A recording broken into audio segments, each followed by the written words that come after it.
Welcome everyone. Welcome back to another Creator Hacks Live. It's been a minute since we've done one of these. I believe the last would have been April, if my memory served me correctly. But super exciting day here today. We're going to be talking all about personalization and how to create a more personalized experience inside of your membership, inside of your digital programs, and to just how you can use that to create a better overall experience for your members, which obviously is going to lead to happier members, more revenue, all the good things, less stress for you as the business owner. So that is what we are going to be diving into today. My name is Tyler, and I'm joined here with the lovely Paulina, as always. Let's see, we've got Dina, hello from Oxford, UK, love it. Carly, Vicky, hello. Sorry, I'm just looking at the chat here over on the side.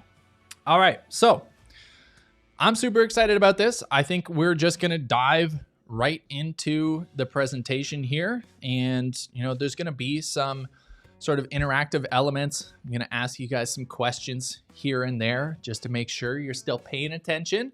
And more importantly, to actually help you guys implement this within your own businesses, within your own programs, or if you're just getting started, this is going to help you start off on the right foot and know essentially how to create the best experience for your members, so that you can get the best results possible when you do launch. So as we mentioned, Tyler and Paulina, I'm from the marketing side and Paulina is from customer success. So we try to give you guys a few different angles, perspectives on these topics that we cover, why they're important for your business, and more importantly, how to actually implement them. So we will be walking you through all the steps here. So today we're going to be talking why personalization matters, the different types of personalization. We're going to be going through 3 specific types that you can apply to whether you have a digital course, a coaching program, a membership, any of those things. These 3 types of personalization will be applicable to your offer in some way, and they make a world of difference for the overall experience for your members, how much they're able to get from your content, the results that they get, and ultimately, the revenue that you're able to build within your business. Then we're going to be going into the how-to steps.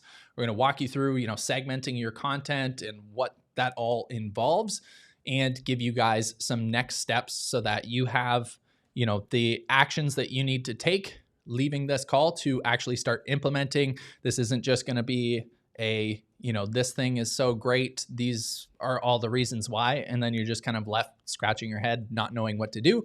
We are going to be walking you through exactly how to implement it. So who here has Netflix or Amazon Prime or what other streaming, Crave? There's so many different streaming platforms now. If you guys do have one of these, there's a good chance that you've already experienced this form of personalization in one form or another. I see we've got, trucking. Yes, Netflix. Awesome. Okay, so we've got a lot of people who have streaming. So as I mentioned, if you have one of these streaming platforms, you've already experienced what personalization can do in terms of serving content that's more relevant to you. And ultimately what that does is make you consume more content. It makes you more engaged on the platform, and it makes it easier and a more enjoyable experience for you as the user to be able to find, the shows or the content that you want to consume. And, it just presents it for you. So if you can see here, this is, a screenshot of my Netflix. It's got a bunch of comedy movies and things like that in there. And then if we pop over to Paulina's, she's got a totally different experience, right? A totally different landing page here. There's, more reality shows and, documentary style thing here. So, it's different types of content being served to different users based on their interests, based on their, previous content consumption. And so what we're going to be talking about today is essentially how you guys can sort of steal this strategy of Netflix and Amazon Prime and these bigger streaming services, and you can apply that to your own business to allow your customers, your members, to get the things that they want a whole lot easier, and to be able to provide them, more appropriate content for perhaps, what stage they're at in terms of experience or what sort of areas of interest they have. So that is what personalization is in a nutshell. And so why does this matter? Okay. Like it's easy to say that, it creates a better experience in that, but unless there's some sort of data or numbers or something to back up those claims, it's all just, subjective fluff. So I pulled up a couple quick stats here. So 80% of consumers are more likely to buy from brands that offer a personalized experience. So if you just have a whole slew of content that you're just kind of dumping onto your customers and they have to sort through it and figure out what's relevant to them and what's not, that's not a great experience. And, 4 out of 5 people don't want that, essentially, right? So 80% of people want to buy from brands that offer some form of personalization for them so that they know that they're getting, relevant information, products, services, what have you.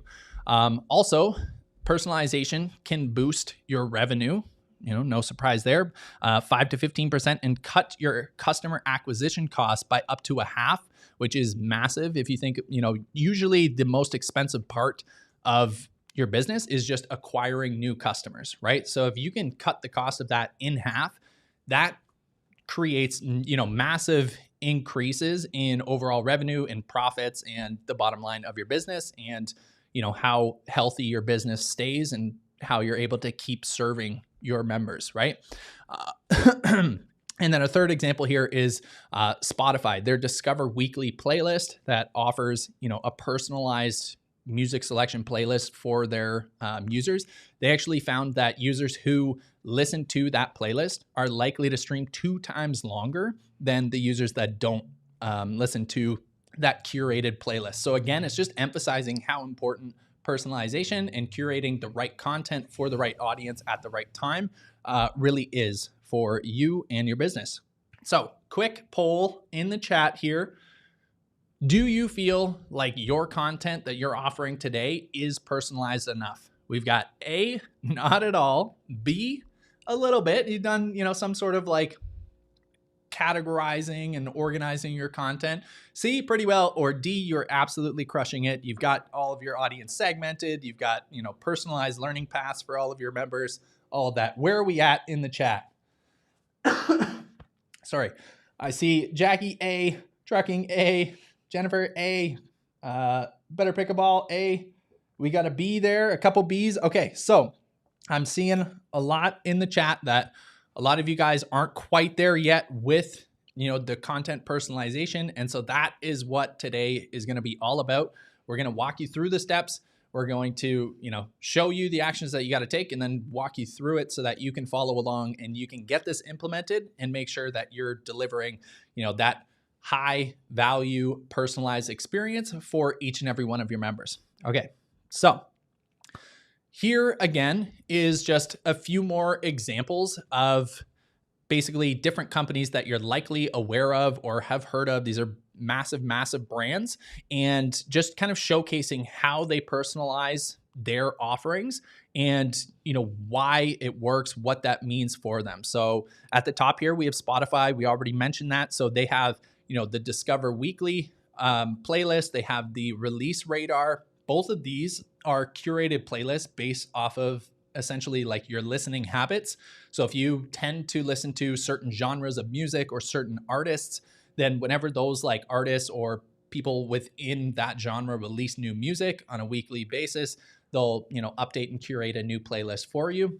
And so as we already mentioned, users who engage with these curated playlists, they're likely to stream 2 times more than people who don't use those playlists, right? So if they're listening to playlists that are kind of curated for them, that are personalized for them, they're more likely to keep listening and be more engaged on the platform.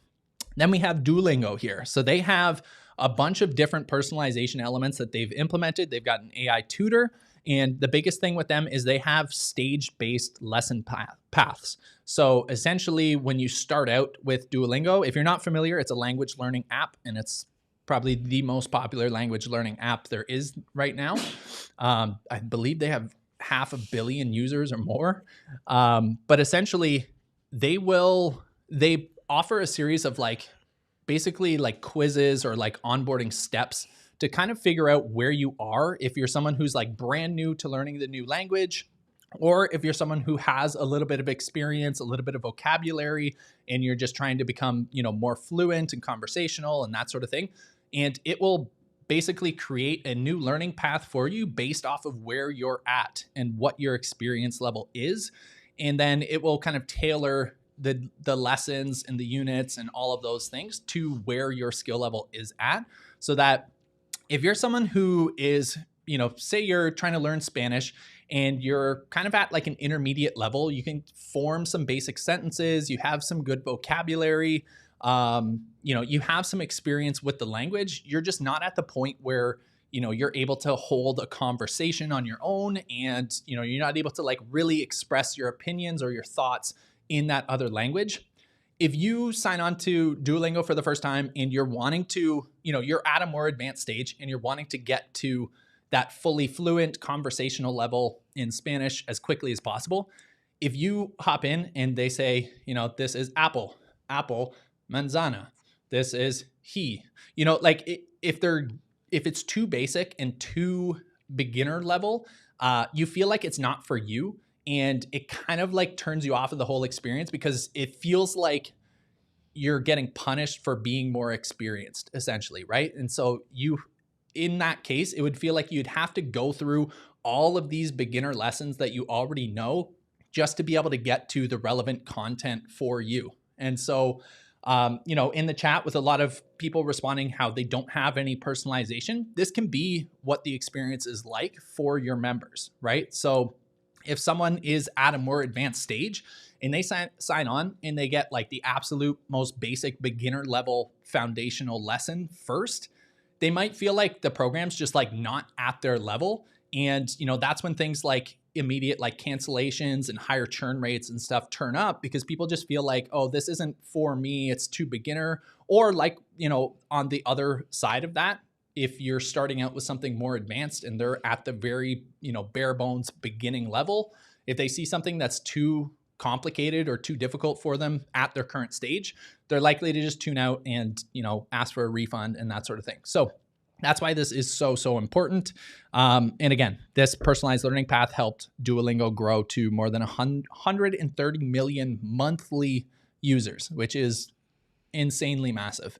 And then we have Sephora here. So if there's, any ladies, any people that are familiar with, the beauty or cosmetics world, Sephora actually offers basically like a tiered loyalty program. And from my understanding, this isn't firsthand experience. This is from some research, but from my understanding, it's based off of essentially how much you spend in the year. You get a different sort of tier in their loyalty program that each comes with, specific exclusive offers and stuff based on the loyalty tier that you're in. So I think the beginner one is like very important beauty something or others. Paulina, do you have any insight into that program or no? I sure do. Okay. Because I am, I think, one of the higher tiers, but All right. there's a big intersection between gamification and personalization here, where based on how much you spend, you get like better discounts on specific things, kind of like VIP, VIB, I think is their kind of lower tier offer. Yeah. And then also for your birthday, depending on kind of what tier you're in, you get kind of a better kind of a bundle, if you will, depending on what tier you are. So they go kind of crazy, like just in terms of how much stuff you get for that. But I mean, it's all to incentivize kind of those upsells and that purchase as well.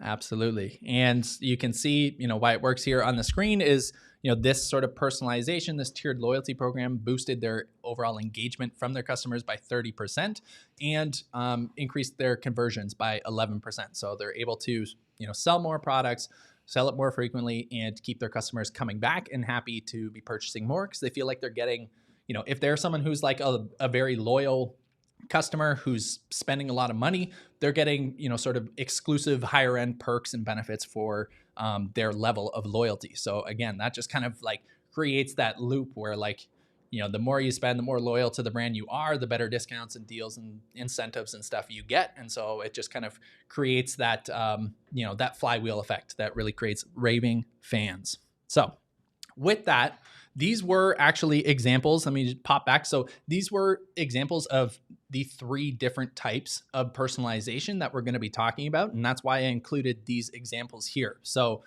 we have something that's more topic of interest with the Spotify, with the different genres and artists. We have basically different skilled personalization with Duolingo.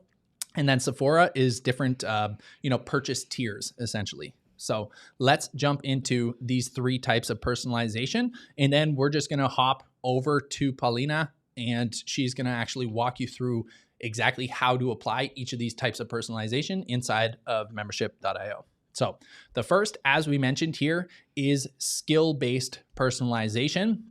And we have an example here from one of our, higher end, I would say, members, one of our most well-known members on the platform. Paulina, did you want to touch on just kind of how this personalization is applied in the Momentum membership here?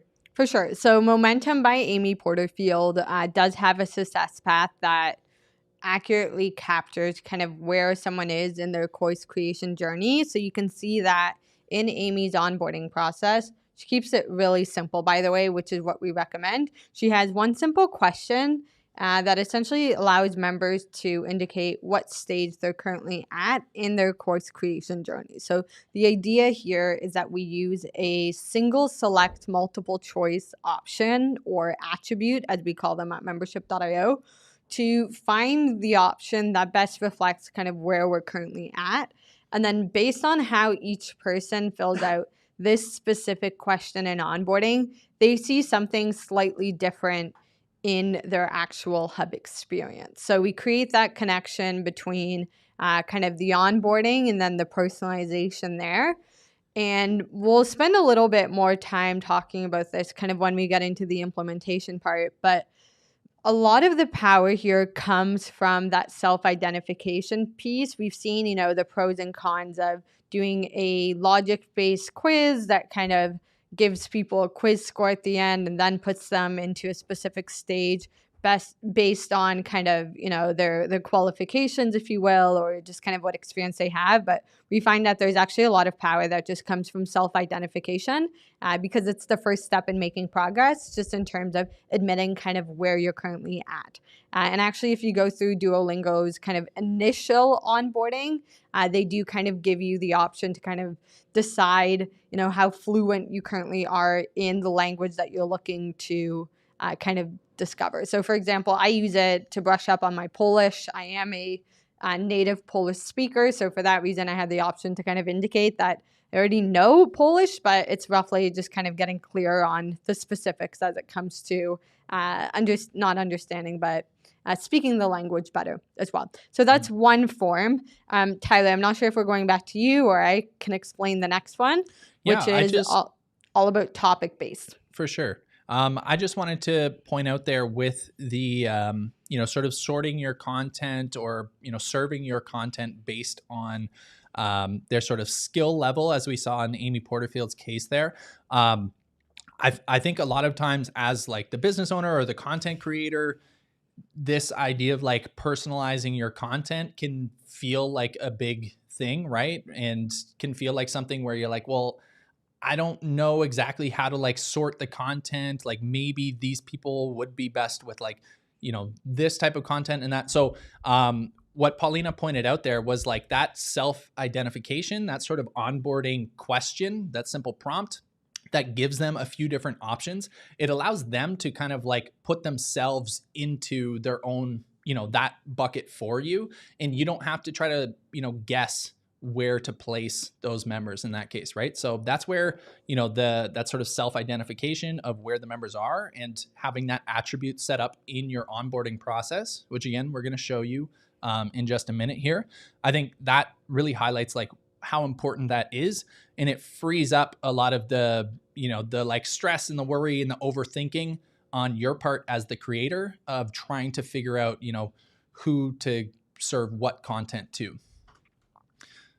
And so with that, we have topic-based personalization as the second one. Again, some examples of this are, Netflix or Spotify, things where you can kind of see the content or experience the content based on what you're most interested in, what you're already engaging the most with, so that if there's a bunch of offerings in different, perhaps you're teaching like a few different elements, like maybe you're an artist and you have something that's, watercolor painting versus, sketching with, pencils and stuff like that. Like those are two completely different sort of, artwork pieces. And so you're going to have some audience members that are more interested in one versus the other.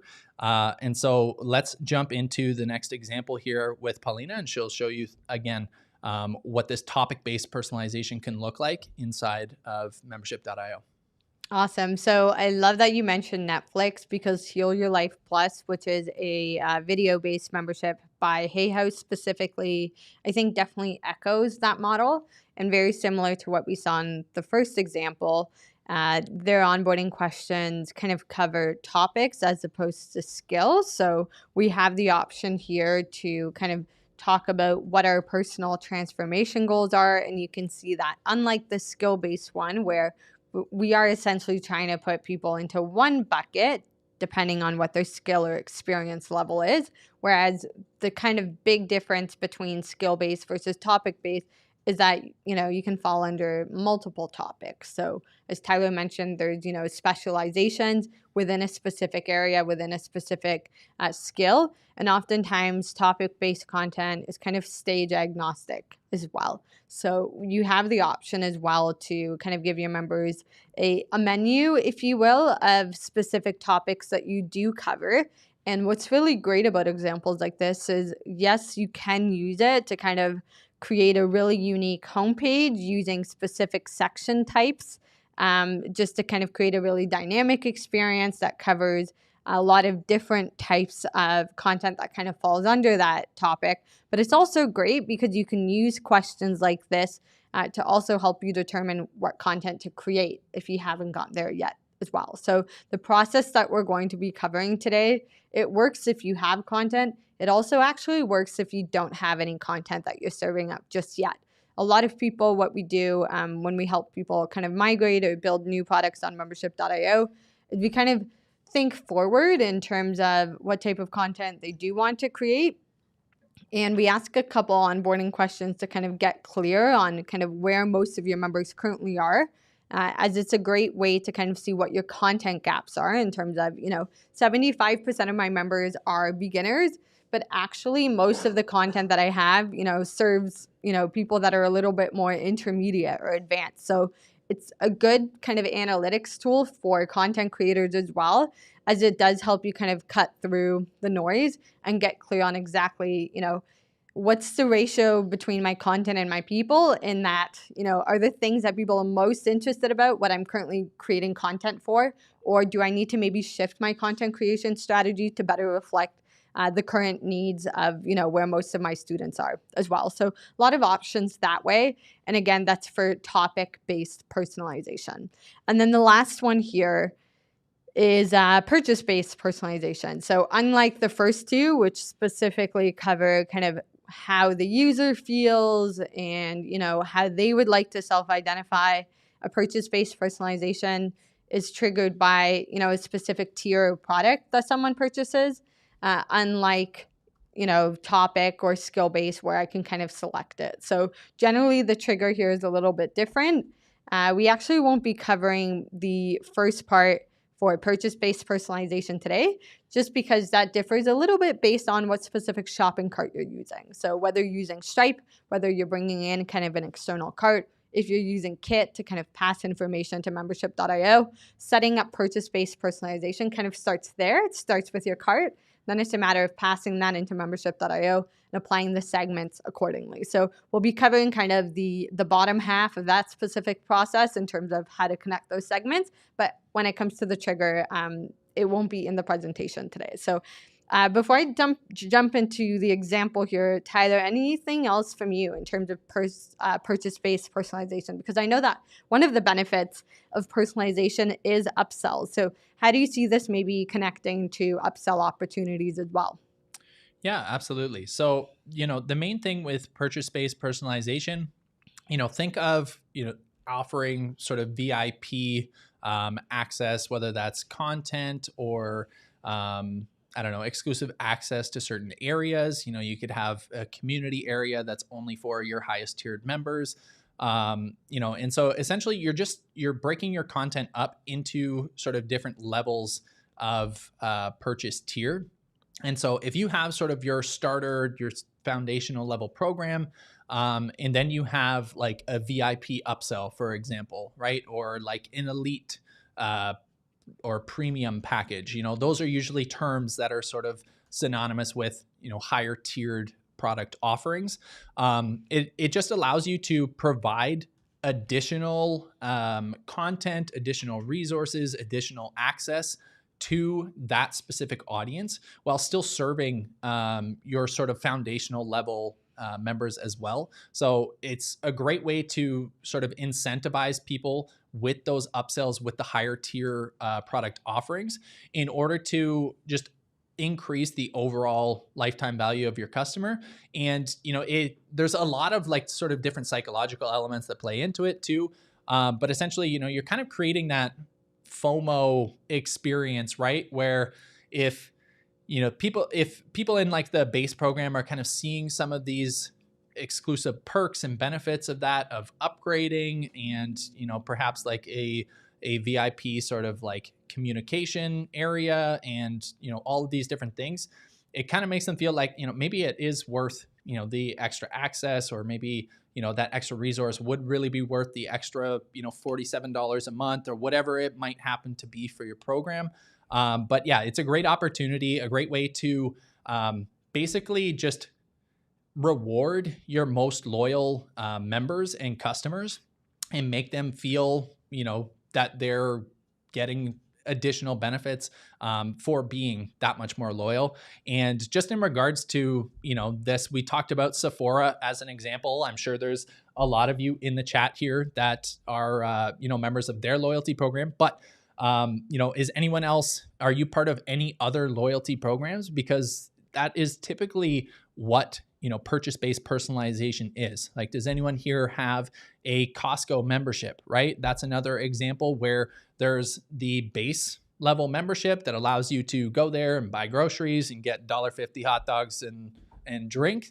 And there's the VIP, the executive members, right? Where you pay an additional fee each year, but then you also get additional like cash back on your purchases. You get exclusive executive member discounts on certain products and things like that, and additional like flyers for executive members. Or you'll even see sometimes in the Costco store, it'll say like, executive discount this, and then you kind of see like the regular price beside it. So all of those sort of like loyalty programs or VIP programs or things like that, those are all forms of purchase-based personalization. So, just that is an easier way, I think, to sort of wrap your head around what this is.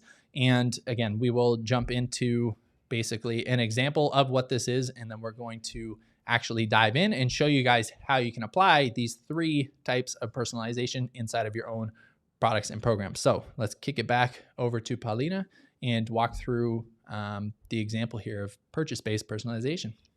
Yep. So a really good example of this kind of inside of membership.io is with Finding the Best Ask Method membership. They do offer not only multiple tiers, but multiple products just to help kind of cater to what each user's needs are.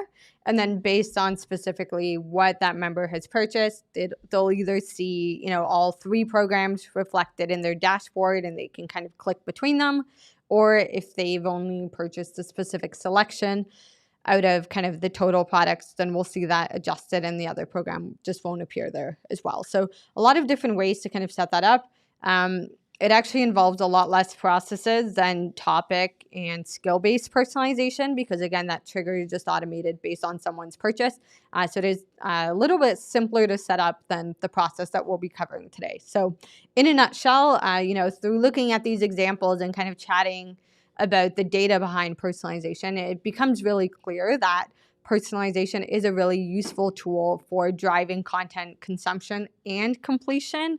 I think members feel a lot more secure when they're consuming the content that, says that it's kind of speaking to them, it's curated to them, it speaks to kind of what they mentioned that their needs are. We have more repeat logins as well, kind of like when you're expecting a package to be delivered to your house, you're going to check it more often to see if there's a new package or if that package has finally arrived. So I think it does create kind of excitement and enthusiasm for your members looking to see kind of if there's new curated resources and actually consuming that to see why it was recommended in the first place. It also leads to reduced support questions. I think Tyler kind of mentioned this earlier, but sometimes advanced users feel like they're being punished for being advanced because maybe they're really seeing just the kind of more beginner-based content inside of their hub. So by kind of reducing content overwhelm by curating specific resources for people can reduce support questions if we know that people are watching the right content that we recommend.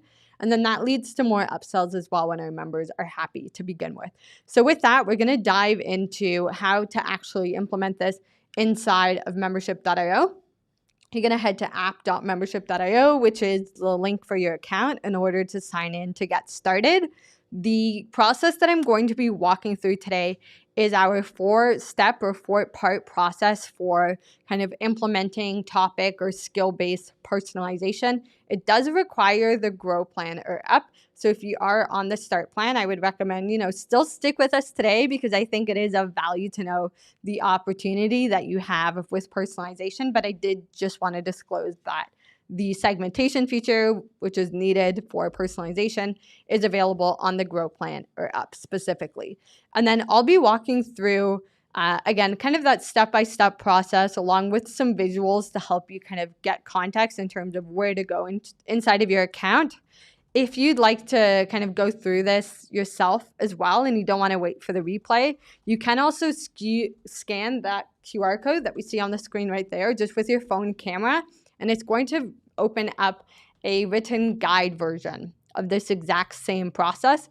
It uses the exact same kind of short clips that I'm going to cover as well. So it's basically this presentation, but in written form. We do have a ton of really amazing guides that walk you through everything that you need to know for kind of setting up any of your big goals on the platform as well. So with that, let's dive in.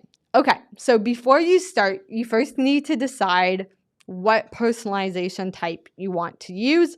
As we mentioned, there's 3 primary ones that we deal with here at membership.io. Of course, there's likely, some other ones in different industries and different business types, but as it relates to kind of serving members in a knowledge or information-based business, these are the 3 primary categories of personalization that we deal with specifically. There's a couple of things that we'll be referring to kind of in this process. So I wanted to start by defining them for you so that you understand how we're using these specific terms and how we're using these specific membership.io features to help us implement personalization. The first piece, the most important piece, is the content. So your content is your video or your audio content that we're going to sort into playlists. If you have multiple playlists, for example, per stage, you can also create multiple pages to serve that as well. So it could be as small as, a curated video to multiple videos, which we would group in a playlist, to multiple playlists, to multiple pages as well. So there's some flexibility there depending on how much content specifically you're using for that personalization. And in addition to the content, we need members as well, right? So the content is restricted to specific members. So you'll want to have some members that you're going to deliver that content to. We have segments, which are essentially the glue between your members and your content. That's the filter that we use in order to help kind of put people into buckets to see where they fit in. Something like topic-based personalization, people could fall under multiple buckets. For example, I really love tea, which if you're watching this, and you've been with us for some time, is not a secret. There's a lot of different, preferences for tea consuming specifically. So I could fall under, cold brew tea and also white tea recipes specifically, right? So topic-based generally, I could fall under multiple buckets, as could Tyler, as could all of your members. Whereas skill-based, generally, you just fall under one bucket or segment, as we call them. And the last part here is we need a process to connect your members to your content. So when it comes to topic and skill-based personalization, that's going to come through your onboarding page. We're going to ask questions during the onboarding, as we saw in the examples today, that allow our members to self-identify either the topics that they want to see or the skill level that they're at. So that's the process that we'll be covering today. So specifically how to create attributes and add it to your onboarding page. So step one, we're starting with our content. The foundation of personalization is the content that we're delivering. So what we need to do is we kind of need to take stock of the content that you currently have, and you need to tag that content according to what specific categories or buckets you're coming up with. So that's why before we started, we've already kind of defined what personalization type we want to use. So if I wanted to create, skill-based personalization for a food photography membership, my specific categories would be beginner, intermediate, or advanced. That means that I would create 3 content tags, one for beginner, one for intermediate, one for advanced, and I would go through and take stock of all of my videos, and I would tag the according videos based on what specific of the 3 kind of categories each video falls under. You may have some content where it doesn't really fit, and that's okay. We don't have to tag every single piece of content for personalization. Oftentimes people, start with just some curated master classes. So if, for example, you bring in, guest experts, what you could do is just take a look at your guest expert, replays for the last year and handpick a couple for each specific stage. If we're starting with less content, that's less for your audience to consume and more likely that they're going to consume all of it as well. So it's not a bad thing if you're working with less content as well. But it starts with that clarity into the exact categories that we want to use, which is why step 0 includes kind of getting clear on that, what that personalization type is. So from here, what we're going to do is there's kind of 2 parts to step 1. We need to tag our videos and then create our playlist. So I have, again, that first kind of part here. You're going to go through and add those tags to each file.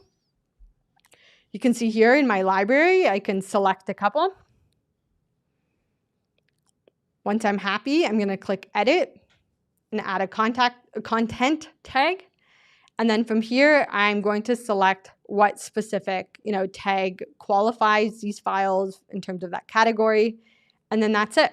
So you can rinse and repeat for all of your categories to make sure that you have at least one piece of content for every category that you're creating. So you can see here, I'm just doing that beginner option. Once I complete that step, my next step is then to create playlists. So our content tags are used internally to help you sort your content. Any future content that comes in that kind of falls under one of those new categories that you created, you're going to tag that future content as well. But it gets delivered to your members through playlists. So we have a playlist automation feature that allows you to create a one-to-one kind of relationship between your content tags and your playlist. So once we have our content tagged, the next kind of second part to step 1 is that we're going to create one playlist per category. So that means in my food photography example, I'm going to have 3 playlists. One is going to be called beginner resources. The second one is going to be called intermediate resources. And the third one is going to be called advanced resources. So let's take a look at what that process specifically looks like. So inside of your hub menu, you're going to click on content and create a new playlist. Name it according to your first category. You can see I'm going with beginner resources. You can also play with the visibility here as well. I'm just going to set it to members. Then look for the gear icon and set up the automation. This is where you can attach either a folder of content or you can attach a tag. And you'll see that when I go back now, the content that I previously tagged now shows up in that specific playlist. So we'll repeat that process again. I'm going to create a new playlist. I'm going to name it according to my category. I can play with the visibility if needed. Once I'm happy with it, I hit confirm. I open up the settings for that specific playlist. And then under my automation menu specifically, I add the content tag that I created in my previous step. And when I hit save, what happens is any content tagged by that automatically comes in and populates in that specific playlist. And that's step one. So we've sorted our content. It's now ready for personalization. We're ready to move on to step two, which involves now placing that content to your hub. Now, we created the playlist, and if you have the content page toggled on in your hub, it will show up. But oftentimes, content creators kind of take it a step further, and they really lean into kind of the this is curated, this is personalized for you type of copy and marketing inside your hub itself. So oftentimes, personalized content is highlighted on the homepage. It's kind of the first step when members sign in specifically. So what we often do is we use either a feature section or we use a to layout column section. And we really lean into that communication and we link those playlists that we created. Again, I'm going to link a playlist in this step. If you have a page with several playlists, you could swap out that button for a page itself. So in the next step, you'll see how on my homepage, I'm going to create 3 specific sections, and you'll see that when I click on the button, that they're all connected to the correct level of kind of that playlist. So right on my homepage, it says curated for you. We have, kind of the playlist name there, and you can see that we have 3 specific sections here. So we're setting up kind of all the variations of kind of the personalization that you have, because on the back end, even though users are going to be seeing just one of the 3 examples, we need to make sure that we're setting up kind of any alternative option that members may qualify for specifically. And then that step takes care of actually placing the content physically somewhere in your hub so our members can get to it. Once we've completed that step, we're ready to move on to step 3 already, which is creating and adding our attributes. The attributes and this specific ingredients for personalization occupy that process role. So the attributes are essentially questions. If you have an email service provider, attributes are essentially the same thing as a custom kind of contact field or property, as we call them in HubSpot specifically. These are questions that your members answer. They answer these questions as they onboard into your hub.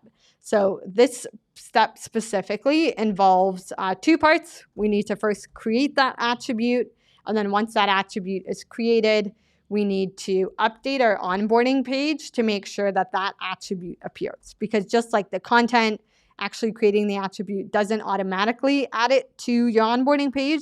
So we want to make sure that we complete that step in terms of adding it. So the first kind of part to that step is creating a multiple choice attribute. The reason why we use multiple choice is hopefully very clear. We need to make sure that we're putting people in buckets that have been created. If we make this a open kind of text box, I have no way of kind of determining specifically where to point users when it comes to what content they should be consuming. So the really important piece here is when we are creating an attribute, you want to make sure it's a multiple choice one. If you're opting for skill-based, it's going to be a single select multiple choice. We want Tyler to be in maximum 1 bucket. Whereas if it's topic-based, doesn't really matter. Tyler could be into a lot of different types of teas, let's say. So we want to make that instant of an attribute a multi-select multiple choice. But either or, both of them involve kind of that multiple choice option specifically. So inside of your account, You're going to open the members option and click on attributes. Create attribute. Give it a name. I'll call this one experience. Select multiple choice and then type in the options. These should match the categories that you created. So you can see I'm using the same language here. And then that's it. You hit create attribute, you confirm it, you add it to the hub, and the process is done. So again, under members, look for attributes, create a new attribute, give it a label, and then the multiple choice options should match the exact categories that you created specifically. Now, if you're doing both topic-based and skill-based, then you could create multiple steps, kind of multiple attributes at that point. Here's an example of kind of one that you could use if you're using skill-based attributes. So you can see here that the question here is kind of, which best describes your current skill level. So if I was doing this food photography example, I'm either a beginner, so I'm brand new, I'm intermediate, I have some experience, or I'm advanced in that I run a very successful food photography business specifically. So here's an example that you could model your own kind of skill-based attribute off of as well. With our attribute created, our next step is to add it to our onboarding page. So this involves essentially heading to the onboarding page inside of your hub editor. And on the right-hand side, we're going to add a step to include that specific attribute. So let's take a look at what that process looks like. I'm going to head into my hub editor. I'm going to scroll on my pages to find the onboarding page. From here, I'm going to open the right section and add a step. I'm going to add a little headline there to kind of provide some clarity. I'm going to toggle off the description, and then under add element, select an input, and then find the attribute that you just created. From here, you can kind of determine what label appears for your members as well, and make sure you set it to be required to continue, because otherwise your members are not going to fill it out. All right, so let's look at that process one more time. You're going to open your hub editor. You're going to find your onboarding page. Open the right section from here. Create a new step. Enter a headline and description to let your members know kind of why you're asking this question. And under add element, find the attribute that you created in the previous step. And also take the opportunity, you can see it's called experience. So I'm going to make it look a little bit, like it makes sense to our members. So I'm going to phrase it like a question. And then be sure to make sure that it's required to continue. And that's it. So you can see that it doesn't take much, but that step is essential, as now we have a process by which our members can kind of identify what specific skill-based level they're currently at. So the last step here is to create segments. Now we've kind of met the prerequisites for segments where we have the attribute and we have the answers to these attributes. Segments are segments of users, and they're used to restrict who sees what inside of your hub. So what we're looking to do is kind of highlight a specific section and kind of reduce the opportunity that people see all of the options. Because if they do, they may get overwhelmed. The whole point of personalization is to kind of curate that. So what we can do at this step is to create segments to restrict that visibility. And we can do that next to where we've actually added that hub content inside of our hub. So let's take a look at this process in action. Next to your hub section, open visibility. You're looking for personal attributes, and then find the specific question. And then you need one segment per option. So give it a name. You can see I'm calling this one beginner. Be sure to select it to attach it to that specific section. Okay, we walked through that quickly, so let's replay this GIF so that we can see this in action. Actually, I don't think this is a GIF. I think this one's actually a video. Let me see if I can go back and then go back here again. Okay, under visibility for your section, select segment, create a new segment. Under personal details, you're going to find attributes. find the one you just created, and start with your first option. Give your segment a name. And once you create it, be sure to actually connect it to that section, and that visibility will be updated. And what that does is it attaches that segment to that section. So only people who fall under the bucket, which is that segment, can see that specific section. Now, before I kind of move on to the next step here, which is inviting your members, which I realize I labeled step 4, but should actually be step 5. So maybe I can adjust this on the fly. But what I wanted to share is that we spend a lot of time talking to people about, well, what if I just want to highlight content? And it's less about restricting access. What if it's less about, kind of gatekeeping content that's maybe outside of someone's skill level, and just more about, helping them sift through the noise and just find, the stuff that's most relevant to them? That's totally okay.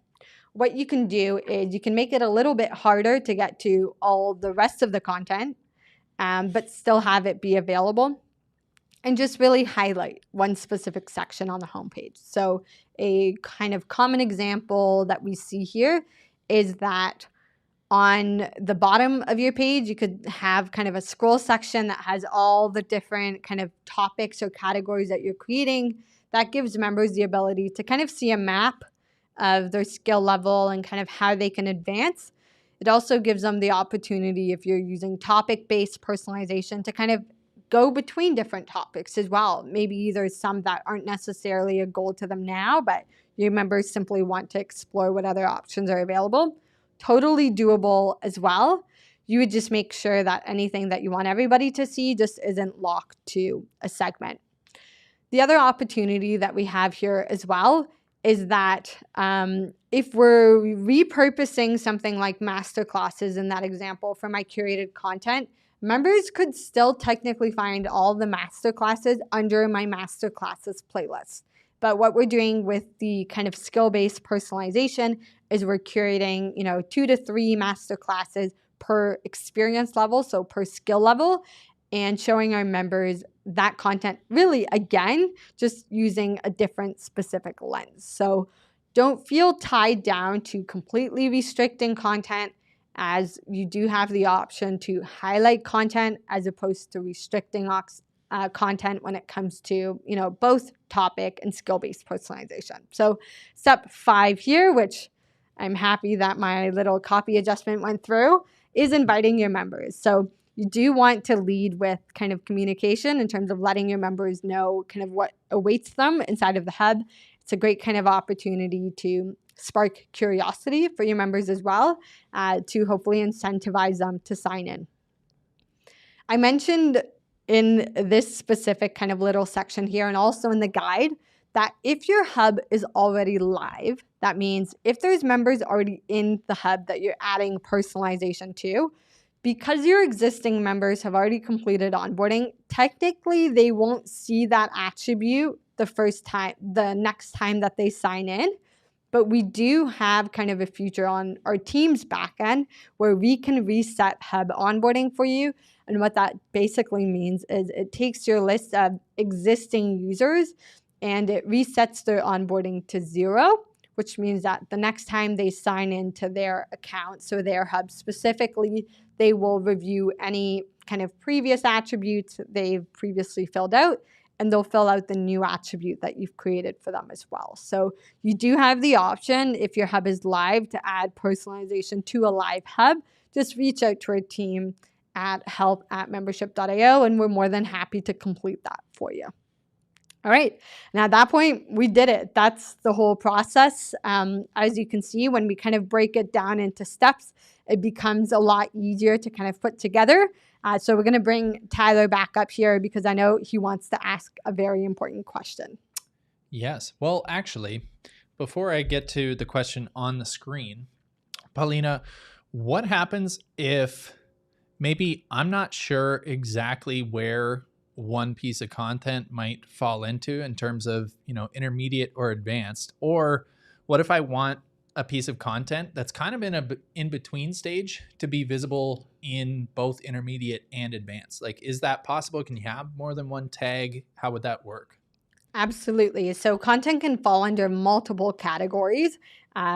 It's more popular kind of with topic-based personalization than it is with skill-based, but it happens either or. And the great news is you can add multiple content tags to a single piece of content. So if you do have a masterclass where you're like kind of on the border between, level 2 and 3, tag it as both. Or if you're really not sure and it's leading to an existential crisis, just you don't have to tag that file and it won't appear as well. So keep in mind that on one hand, each file can get multiple tags. And then on the other hand, you don't have to tag every single thing in your library based on personalization as well. Awesome. And I did also want to just sort of clarify something as well that you sort of just went over. I think there might have been some questions and stuff that popped up, which if you left a question in the chat here, we're going to get to those in just a sec. I know there's some great questions here. But I think one of the feelings with, segmenting your content based on this experience level, people might feel like, does that mean that all the other content, like the advanced and intermediate, is, completely restricted and like not accessible to beginner levels? Or how do they progress from, a beginner stage to an intermediate stage? So would you want to point that out again, just how either you can just sort of have it highlight the most relevant content, or you can have some sort of logical progression into the next stage that they might be in? Yeah. So you're talking specifically about kind of what happens if I just see personalized content. What about the other stuff? Yeah. I think the most common instance is we highlight, we don't restrict. People feel very emotionally when they feel like you are withholding content from them. And then in that same vein, they'll also say that they're leaving your membership because of content overwhelm. So the best of both worlds is to give your members the ability to see content highlighted on the homepage, but still reassure them that technically they do have access to all the content. So if you are kind of repurposing content that falls under a bucket like your master classes, your Q&A replays, specific mini courses that you run, specific PDF resources, which I know Amy Porterfield does in Momentum as well, you can let your members know that all of the content is still searchable based on the deliverable type, but rather we've just kind of pulled out a couple key resources for them if they want to know what specifically to highlight. So I find that communication goes over very well because it allows your members to kind of understand that you're looking out for them in terms of, we've put together some personalized resources for you, but you can see it all. And using, for example, Netflix as an example, if I wanted to, for example, watch something that maybe I didn't see on my homepage, I can use the search bar to still find that content as well. But maybe if Netflix has never seen me watch that type of content, it may just not appear on the homepage. So if you've ever looked up, something on Netflix and then been surprised that it's actually there because you've never seen it, that's a good example of, just allowing members to find your content on a needs basis as opposed to kind of overwhelming them with everything right off the bat. Yeah. Awesome. Now, yeah, I think that was really great, especially tying that to Netflix. And that's what I was going to suggest as well. It's not like you're, that advanced content is, completely gone and a beginner could never see it. They can still access it if they're searching for something in particular as well. If they search for it, all of the different content in those different, categories or stages and stuff can still appear for them. So it's a great way, again, to just, serve them the most relevant content and highlight what is going to be the best for them at their current stage or their current interest or that sort of thing, without, completely overtly restricting it. The only scenario where you may have content that's restricted to a specific group of individuals is, again, if you have that purchased based tiers, right? Like if someone's paying additional, if they purchased an upsell, if they're part of, your premium offer, it wouldn't make sense to make that content available to everyone who just paid the regular price. So in that instance, that is where you would use that segmentation to actually restrict the content to only those who have paid for that premium content. Okay. So with all of that, I think we actually kind of covered these questions, but just to kind of call them out to make sure you guys are understanding. So we had one from KLS to John, I believe. Can they change their segments after they consume the content? So again, yes, like the segment or the the attributes that's assigned to them, it's more so for the initial onboarding experience.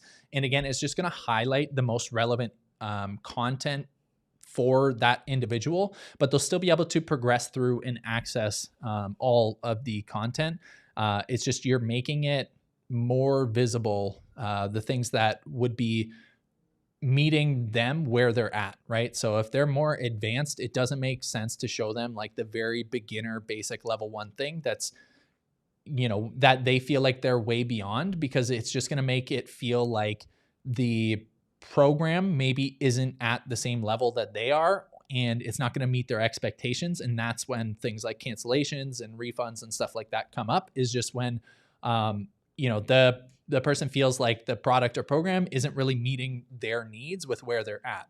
And so if you can use the attributes and the segments and the personalization that we walked through in one of those 3 types, that's how you can really offer a unique experience for each of your members and make them feel seen and heard and understood, and that they're in the right place, because that's ultimately the biggest thing there. And then we also had, do you have simple recommendations to help members move from one skill level to the next? Is there a way to automate that process using a quiz and updating their tags or attributes? Paulina, would you want to touch on that one? Yeah, for sure. So there's a couple different ways to do this, Rhonda. It's great to see you, by the way. I like your idea of kind of using a quiz and tags. The easiest way, if you're using attributes, is to point people back to their profile to fill it out. But I think that when someone kind of graduates from one level to another, it is an opportunity for celebration. So what you can do is kind of have some sort of, not necessarily like a testimonial form, but some sort of feedback form to just get your members to kind of share a little bit more about what steps they took to kind of get to the next level. Less about qualification and more, again, about celebration and just getting a better understanding of maybe what specific challenges specific members face kind of between stages as well.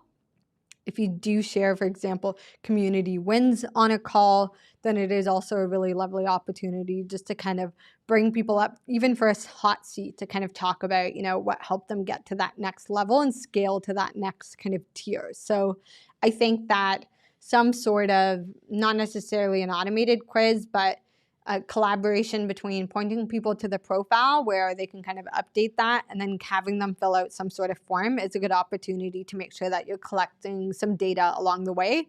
And then I would also lean on gamification here. It's a good opportunity to create a badge based on when someone meets that level as well.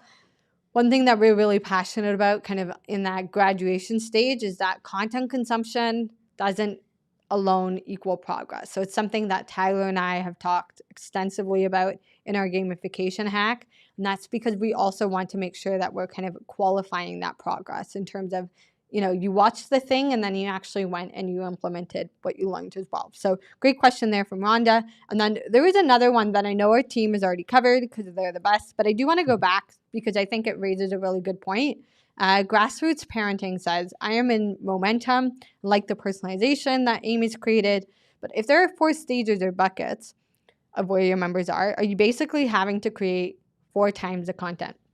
So I love this because we didn't actually cover it, but you don't actually have to create any new content just for personalization's sake. I would recommend just repurposing your existing content. Ideally, the content that you're recording on a recurring basis should fall under one of those 4 categories. If you're having a really hard time, placing content in existing categories or kind of the topic-based tiers, then I think it's worth auditing kind of each piece of content that you create, like what specific purpose does it serve in terms of how does it help people kind of move forward to the next level as well. So my recommendation would be, don't create a single new piece of content for personalization's sake. Kind of take a look and do an audit of your existing content and tag what you have there. If you don't have any content just yet because you're just getting started and you're looking to do an initial launch, then just start with an attribute, but you don't have to offer content right away. So if you don't add a section in their hub, then what you can do is simply collect that information as members are onboarding, and it gives you kind of an opportunity to see where the biggest percentage of your users currently lie, so that as you do start to create content, you can kind of keep that in mind. Maybe we can share a little bit more about our process as well, but we have what we call activation points at membership.io. So kind of actions that we want all of our customers to take in order to unlock the best that membership.io has to offer. So Tyler and I, when we meet every single month to talk about kind of what the next topic is for these creator hacks, we talk a lot about those activation points. We try to make sure that all of the things that is important to us as a company kind of make their way into the presentation in one way or another to help people make progress as well. So sometimes we do more beginner style resources. Other times we do more advanced style features like the one today. And then we do the same thing for different topics based on courses, memberships, coaching programs, and kind of like content library storage as well. So it is a really useful framework through which, you can use to look at your content creation strategy as well. And I know, Tyler, you create a ton of content as well. So maybe you have some kind of tips and tricks there when it comes to kind of how to get clear on the purpose of content that you're creating. Yeah, absolutely. And I wanted to point something out there as well. Paulina mentioned if you're someone who's more at the sort of beginning stages, maybe you don't have the content all sorted out yet. If you start with this sort of like personalization in mind, and you have your either different topics of interest or your different skill levels, that essentially creates the pillars or the buckets of content that you can fill. And if you do have a little bit of content, but maybe it's not evenly distributed across those topics or those different buckets, it's a good way to kind of recognize those content gaps. And then you can kind of really quickly see, if you have 52 videos in the beginner sort of stage, but you only have 2 in the intermediate and another 3 in advanced, then maybe it's time to start adding a bit more intermediate and advanced topics and kind of building out your content bases there. Or if you have 4 main sort of topics of interest that you cover, and you have, again, maybe you have 2 of those 4, you have 100 different content pieces, and then the other 2, you only have 5 or 6. Like that shows you an immediate content gap that you can start filling in those pillars. And it's just a really good way to kind of gauge and guide your content decision-making. And it can even apply to if you're trying to fill a content calendar. If you have 4 things, maybe you're putting out, 1 long form video a week. Each week you could feature one of those different buckets, right? One of those different content pillars. And then that way, all you have to do is create 1 piece of content for each one of those buckets per month, right? So it makes it really easy to start planning out your sort of content calendar and just delivering consistent value to all of the different members or all of the different offerings that you have. So yeah, I think that's a great thing to point out. And to wrap this up, I just wanted to ask, what's one place that you think you could personalize today without adding any more content? So whether that's sorting your content into those different skill levels or experience levels based on the stages that your customer might be at, your member, or if you're someone who offers, again, like different topics of interest, you have sort of different areas of focus that you tend to provide content on. What are those different areas, and how could you start organizing and tagging your content for that?